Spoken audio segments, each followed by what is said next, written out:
This is the Greg Bedard Patriots Podcast with Nick Cattles.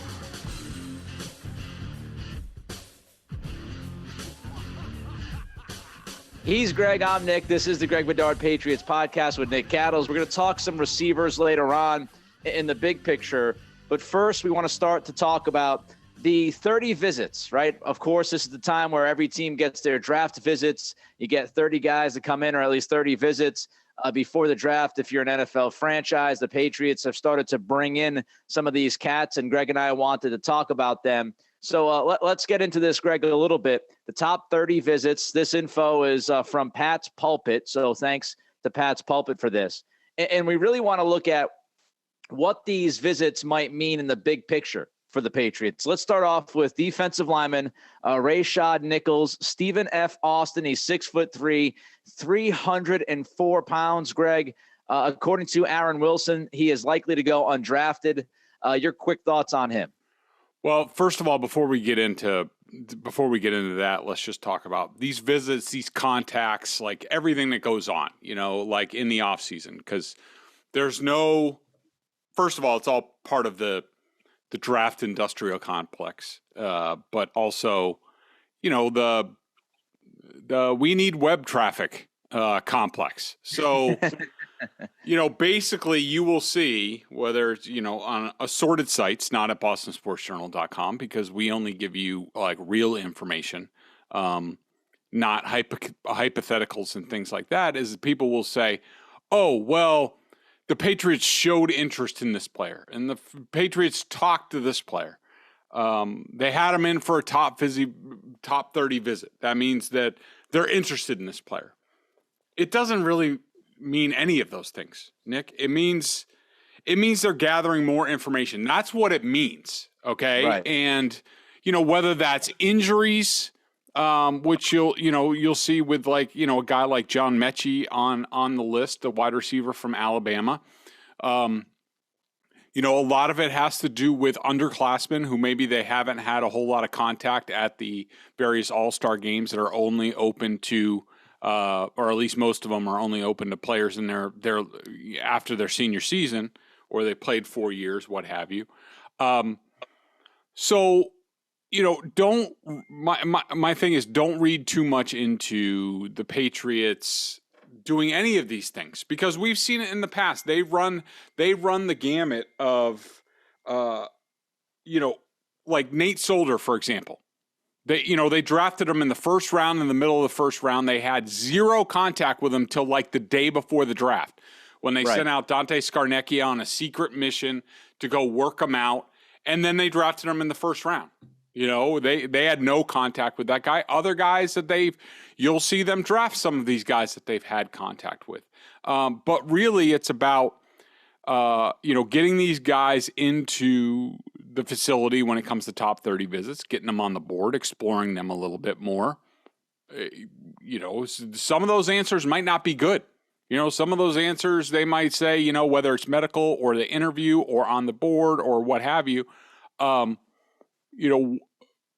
they might not like what they see out of these prospects. So just because they had them in doesn't mean they like them. It means they're trying to gather more information. Right. So it's similar to the interviews at the combine and stuff that gets reported out in Indy, with the idea of, they talked to this guy and they had their 15 minutes or whatever with this wide receiver. And what does that mean? It's more due diligence than anything. I do think that if you go the extra step here and bring some of these guys in, you're at least, interested. You've had your interest peaked a little bit and you want more answers, but it doesn't mean, they brought this guy in, so this guy's going to get drafted by them, or they really love this guy because they brought him in for a visit. Yeah. Now, do I think they like some of these guys? Yeah, I do. And we'll sort of, let's just highlight some of the more interesting guys, like Nichols from Stephen F. Austin. Who knows with him? I mean, the Patriots could take a flyer on him late, but I think, the cornerbacks are interesting. The offensive linemen are interesting. I mean, they had Marcus Jones from Houston. Smaller guys, they've liked Houston guys in the past. Houston's become very competitive in recent years, and he's only 5'8", 174 pounds. But he sort of fits like, the Miles Bryant type, Jonathan Jones, that type of smaller cornerback who they like and they're going to need. We talked the other day about, their depth chart and where they are. Jonathan Jones is in his contract year, to let alone all the other cornerback problems that they have in terms of depth and who's going to play where. Jack Jones at Arizona State, he's playing for Herm Edwards. We've seen them with N'Keal Harry go for Arizona State guys in the past. They like Arizona State guys. I think he's a good player. They have him down as the guys over at Pat's Pulpit who do a good job tracking this stuff. If you're interested in all the minutia, go check out those guys over there. 6 interceptions, 19 pass breakups. Booth from Clemson, I think, is really interesting. Oh, yeah. I think Booth is the guy that I think, Greg, on this list, along with maybe Trent McDuffie. Yeah, but we'll get into Booth first. I think Booth is obviously the sexy name. He's one of the guys that's going to get drafted in the first round. I think if you are a casual, somewhat interested kind of draft Nick, you know about Andrew Booth. Like, I can't tell you much about Jack Jones, but I've seen Andrew Booth play, and I could tell okay, that's a cornerback that would interest me, and that's a guy that I think a lot of Patriots fans would look at and say, well, if they got him at 21, we wouldn't be too mad about that. Yeah, and just to give people a heads up, our draft analyst, Kevin Field, has been going through his position by position stuff. So he has Marcus Jones as a Patriots type of guy in round 3. He says he's an elite returner that will need to play nickel because of his size, but he's a true football player, a fluid athlete with the necessary scrappiness, speed, and quickness to cover slot receivers. Some teams won't value him high at corner because of his size, but the Patriots will. He even was a productive wide receiver for the Cougars. So more versatility. And when you talk about Booth, he's a guy who, is on Kevin's list. First time, full-time starter, good ball skills, 6 foot, 194, good length, great balance coming in and out of breaks. He's not afraid to support the run, but needs more discipline. He comes, the thing with Booth, and you'll see this with a lot of cornerbacks, and it wouldn't surprise me that the Patriots are sort of talking to some of the cornerbacks and maybe them working them out a little bit in terms of this. College teams play a lot of zone, and who knows? Right. The Patriots could be going to all zone. How are they going to transition to playing man? That's really the essential key on all these guys. Booth is a guy, Clemson plays a ton of zone. And, you're constantly in the back pedal, eyes in front of you, see the ball, go tackle the ball, that kind of thing. So Booth is a guy like that they need to, figure things out. I want to ask you about that, Greg, before we get to McDuffie, because I want to kind of pin down on that a minute here. So when you look at Booth and you say, because I've seen people talk about Booth and, of course, Elam, right, is another corner that's likely going to go in the first round, Kyer Elam. And some say, well, if you look at what Elam has done, he's more of a man. He can play press. That's more of what he's done at the collegiate level, where, like you just said, Booth is more zone. So let's just give you a hypothetical here, Greg. If the Patriots select Booth over Elam, does that necessarily tell us that they might play more zone than man? Or you think they just think that, Booth is the better cornerback and they believe that he can, transition to some man as well? Because I think some people might look at it and say, well, if they pick the guy who played more zone, that means they're going to play more zone. Is that necessarily the case?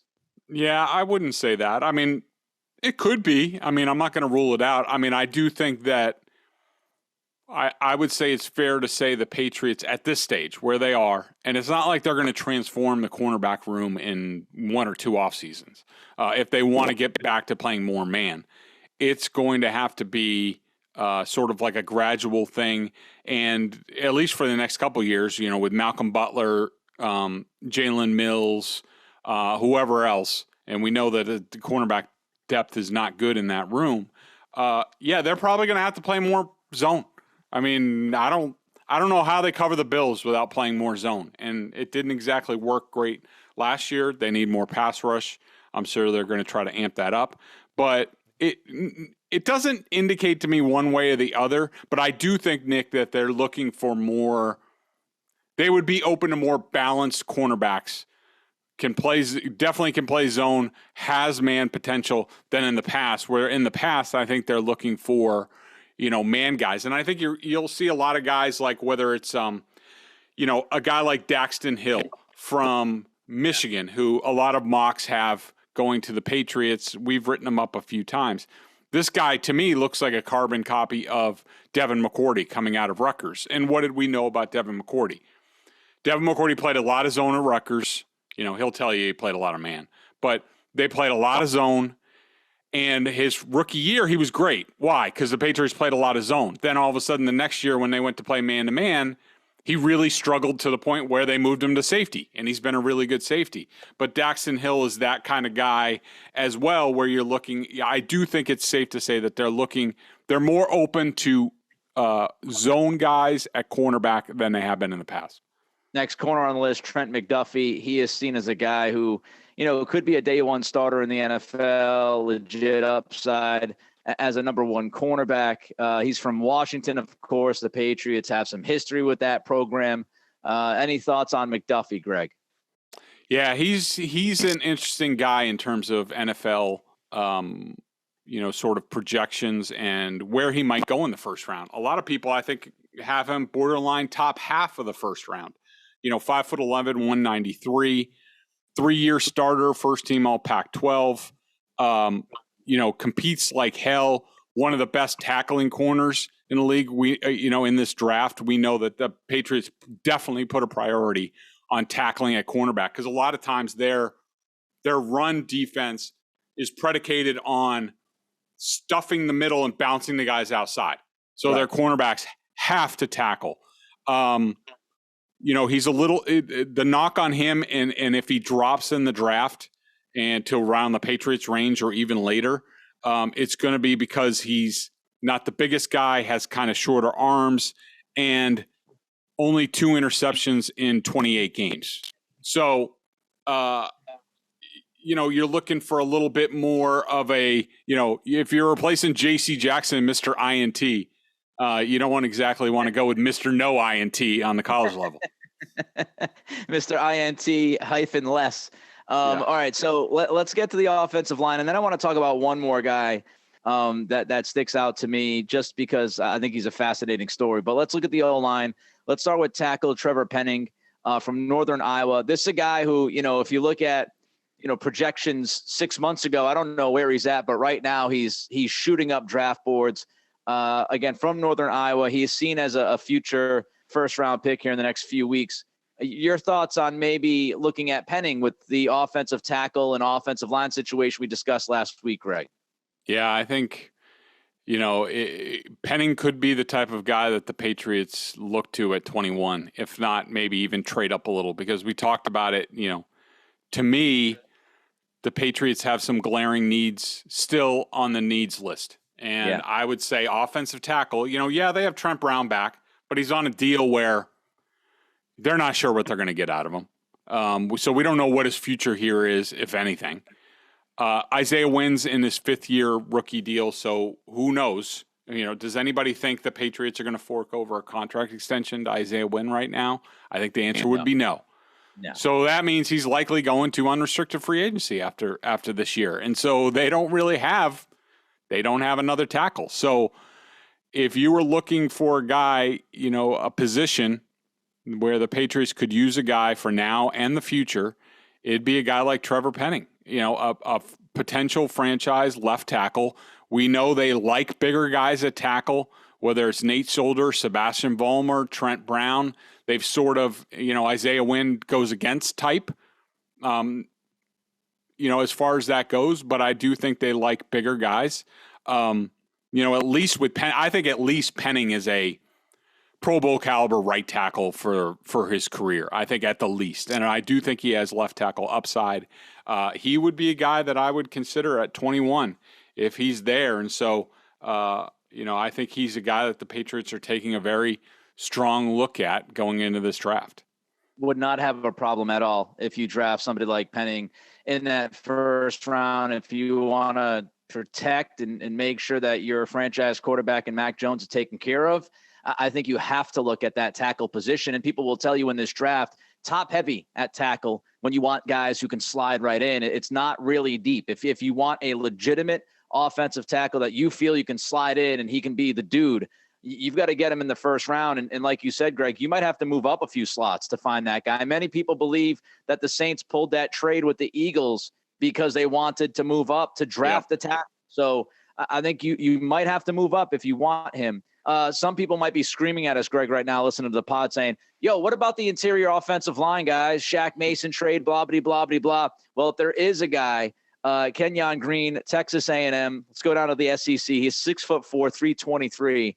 What do you think about him?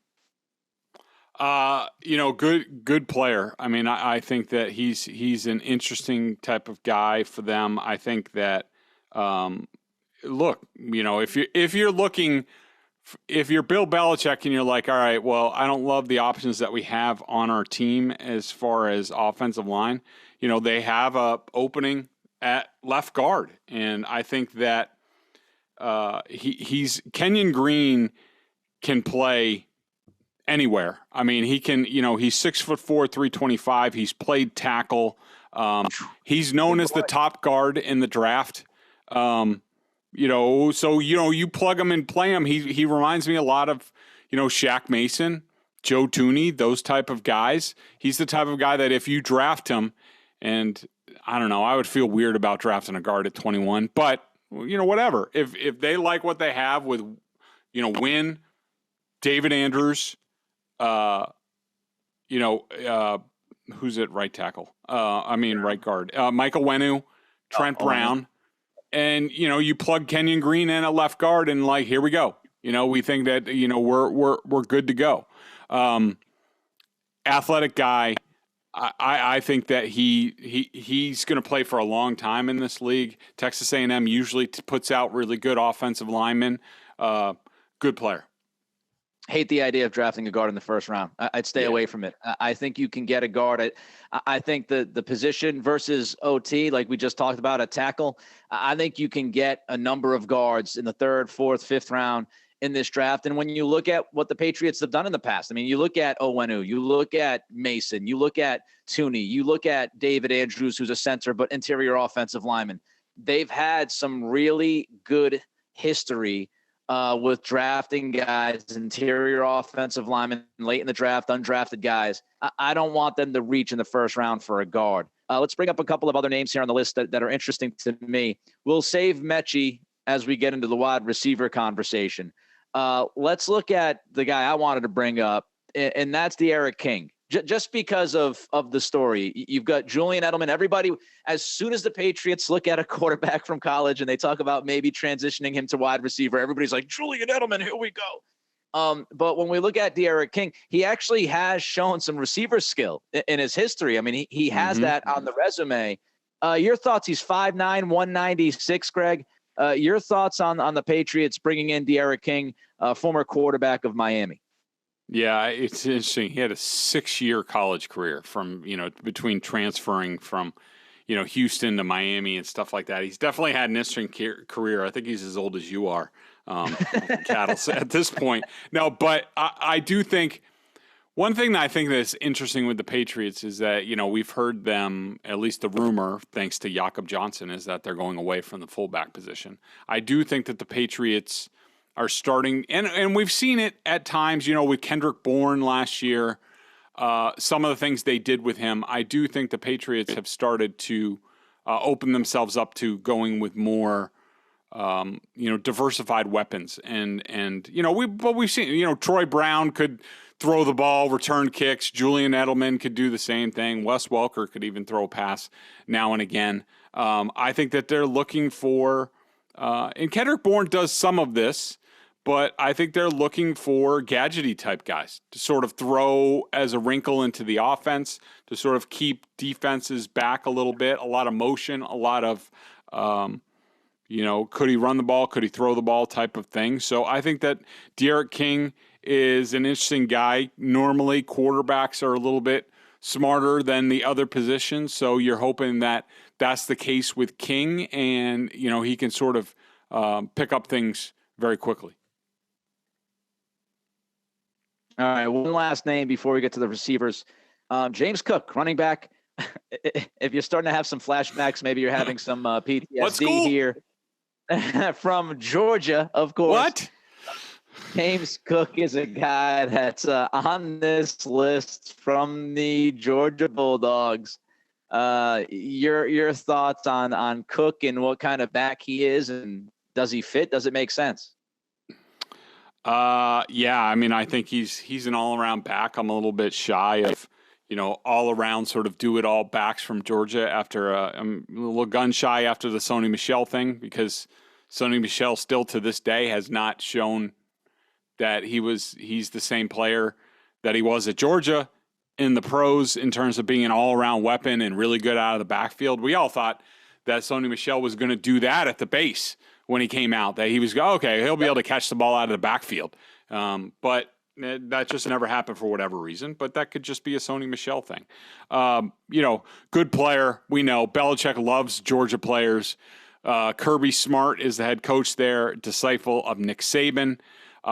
He was on the Dolphins coaching staff that I covered in Miami with Saban, and then he went with Saban to Alabama, and then Georgia eventually. Good football player. Belichick loves those guys. They're talented. They've had a good history with them recently. And, you're looking, we talked about it earlier, in terms of the quote-unquote interest in Leonard Fournette. Well, Damian Harris is going into a contract here. So what are you going to do? Are you going to give a running back an extension? Is he going to like the money the Patriots offer? Probably not. So what do? You got to keep yourself open, your options open. And I think drafting a running back at some point this year is not out of the realm of possibility. Couple of things. I am not going to comment much on a Georgia running back after I had my ass singed by one Sony Michel when I went on 98.5, and I was like, look, I don't love first round running backs, but with Brady and blah, blah, blah, blah, blah, you're in a win now mode. And I think he can be explosive and he can do this and he can do that. And he just never was that guy for the Patriots. So I'm going to try to stay away. I will say, though, big picture at running back, recycle. I'm never a big fan, unless you get it on a super cheap contract. Not a big fan of paying big money or investing top picks and running backs. You saw last year with Ramondre Stevenson. A lot of people said, who is this dude and why are they drafting him when they have Damian Harris? Nobody was saying that by the middle point of the season or so. So just keep replenishing. You can find running backs. You can replace those guys. I'm sorry to all running backs out there, but it is the truth. That is fact. Let's get to those two sexy names from the same school. They play the same position. They're not the same guy. Let's start with wide receiver John Metchie. And Greg, of course, sorry, John. John Metchie the third. I want to make sure I include the third. He was in for a visit coming off of an ACL in the SEC championship game. Just kind of your thoughts about Metchie. We've talked about him a little bit on the pod, not a ton. Your thoughts on Metchie's visit? Yeah, I think Metchie's an interesting guy. I think he's more of a medical check than anything. He is, he's coming off an ACL as well. Same with the other guy, Jameson Williams. Much earlier for Metchie, so he'll be back much sooner. I think Metchie's the Patriots type of guy. It depends on where you can draft him. Our guy Kevin Field has him as a second round prospect for the Patriots. He's 5'11", 187. He does a little bit of everything. Really good inside guy. From what I hear from the Alabama guys, they all rave about him. I know the Patriots were asking about Metchie, Jameson Williams, other Alabama guys when they were down there for the pro day down there. I think that the coaches think the world of Metchie. I think that if you're looking for one guy out of Alabama that you're saying, all right, the Patriots could pick, it's Metchie. And I think this top 30 visit was about the medical, getting him on the board, dotting the I's, crossing the T's, that sort of thing to make sure He's everything that they want. Real worker, talented guy, respected by his opponents. I think if you're looking for a guy that finally hits, a wide receiver that finally hits with the Patriots that they draft, you'd be hard-pressed to find a guy with better odds than John Metchie. As long as he's okay physically, I love myself some John Metchie. He's a number 2 guy. He's not some explosive guy like the other guy we're going to talk about, just so people know. He's not going to come in and dominate, but he's a damn good football player. I think he's a perfect fit, and he's even a better fit when you think about his history with Mac Jones. And I think somebody who can slide right in. I'm not going to say that Jamar Chase and Joe Burrow, because as you just said, Greg, Jamar Chase is an elite wide receiver prospect. He's just excellent. But Metchie, if you lower your expectations a little bit and think of him as a number 2 in those proper terms and those expectations, I think he's a great fit. I think he's perfect for this team. And again, we talked about this a little bit last week. When you look at the wide receiver contracts, how they line up, you've got to start thinking of the future. Don't think, they just brought in Devontae Parker, they're good for the next 3 years. Not even close. Aguilar is coming up. Jacoby Myers is coming up. In 2 years, you've got Parker and you've got Bourne. So, by, I think, 2023, you're looking around, you're going like the John Travolta gift that's all around. He's just looking around the room. That's what you're doing in like a year or two for the Patriots in that wide receiver room. So I think Metchie is a great fit. I would do cartwheels, again, as long as the health checks out. The other guy, Jameson Williams, you just said he's not the other dude when you talked about Metchie. He's not a true number 1 guy. Williams seems to be that guy. Tell me about Williams from Alabama. If you're looking for a dominating number 1 wide receiver, Williams is the guy. I mean, before his ACL injury, and this happened in the national championship game. So look, you're largely looking at a year 1 loss, but if you take him in the first round, which he will be taken in the first round, and you have the 5th-year option with him at least. And I think that's what a lot of teams are banking on. I think that he's a different dude. I mean, he's explosive. There isn't anything that he can't do on the football field. He'll catch it. He'll make people miss. He'll dominate on the outside. I think he's spectacular. I don't think there's a chance, Nick, I don't know what you think, but I don't think there's a chance in hell that he lasts at 21. I think you're talking maximum like around like 15 or so lasting. But he's easily a top 10 pick. And, you're talking along the same lines as Jamar Chase, that type of guy. I think he's spectacular. He's dynamic. He's better than any of the recent Alabama guys. Like, Devontae Smith went like 6th or something like that to the Eagles. He's way better than Devontae Smith. Yeah, I mean, look, I think he's gone in the top 15. I don't think he's going to be there. And, would I be super pumped to move up to the top 15 to draft Jameson Williams with the ACL? I'd be much more comfortable, frankly, with the Patriots trading down in the first round and getting, one of those cornerbacks we talked about, staying at 21 and getting one of those cornerbacks, or, maybe even moving up a couple spots to try to get Penning. I would not make that big jump for a wide receiver because I think you're okay at wide receiver. I'd be fine with drafting Metchie in the 2nd or 3rd round. I don't think he's going to last to the 3rd round, but I think Williams is gone. I don't think he's going to be there. I think top 15 pick, even with that ACL. The BostonSportsJournal.com member question of the day. Check them out at BSJ, $39.99 on the annual plan. Now, look, we got the Celtics Nets coming up. That series starts on Sunday. We got the Bruins. Woo-hoo! The Bruins playoff bound. Yeah, I know. I love it. Bruins playoff bound. So a lot to talk about with them. Red Sox season has started. All the Patriots off-season stuff. Draft coming up. You know the deal. Membership at BSJ also gives you access to a ton of video analysis that Greg does on the coach's film and direct access to this man in weekly chats. Greg, do you have a question for us today? I do. S. Connors 92 asked a question, related to something that I wrote on Sunday, which which I'll just read what I wrote. Say what you want about the Patriots and their ... slowness to offer contract extensions. Their approach may be outdated, but it's aimed to keeping unity in the locker room.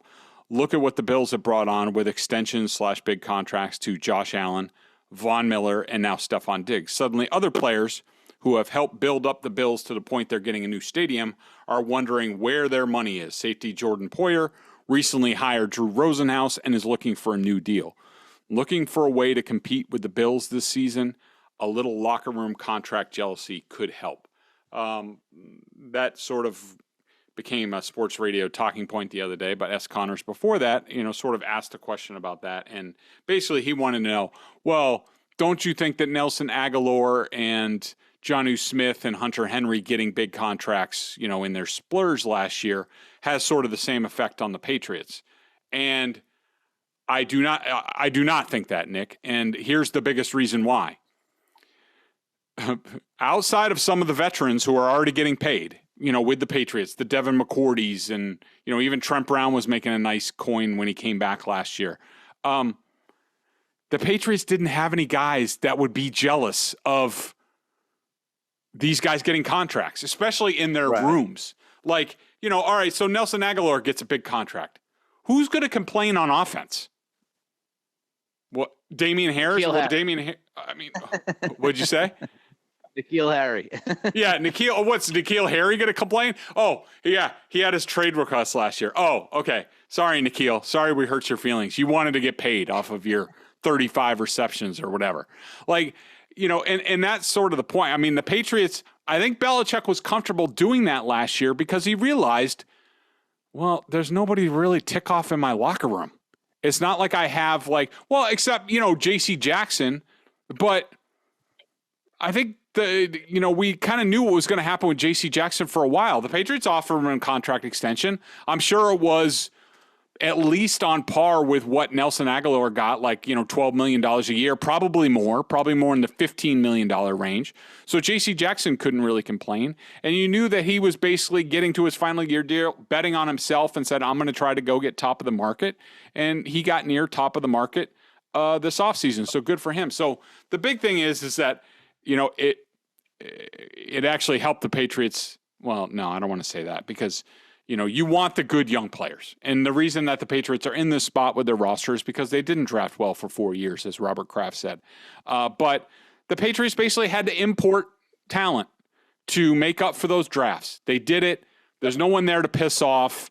I'm trying to think if Damian Harris could get mad if something happens now because he's in a contract year. But up until now, no chance for disharmony. But I do think if you're a guy like Jordan Poyer and you look at what the Bills are doing, be like, you just handed Von Miller all this money and he's never played here before. And here I am. I rank like 25th in the league for safeties in terms of what I'm making. Why aren't I getting mine? Stephon Diggs is another guy who's a Johnny-come-lately to the Bills. Jordan Poyer's like, I've been here longer than, where's mine? Our defense is pretty good. So that kind of stuff, you might think it's nonsense, but it's very real in NFL locker rooms that this stuff starts to go on and people start to be like, how come I haven't gotten mine? I need to get mine. And there's a little dissension in the ranks. That does happen. So before we leave, totally off the rails here, but I saw this note before we started the podcast, and I had to bring it up just for laughs for you, Greg. But apparently, Jerry Jones met with the media this morning, and he was talking about sponsorships and switching from like Pepsi to Nike or whatever. Phil Knight. And apparently he confused Monica Seles with Monica Lewinsky. Oh, God. I can't wait to hear that soundbite. I cannot wait to hear Jerry stumbling, fumbling, and mumbling his way in referencing Monica Lewinsky instead of Monica Seles. I can't wait to hear that. It might be time to this might be time to get old Jerry away from the microphone. Start to taper that down a little bit. It'll never happen. Good old Jerry sees a microphone. He makes a beeline to it. He runs right to it. He doesn't waste any time to share his thoughts. We just shared our thoughts. His name is Greg Bedard. I am Nick Cattles. It is the Greg Bedard Patriots Podcast with Nick Cattles. We'll be back next week talking more Patriots.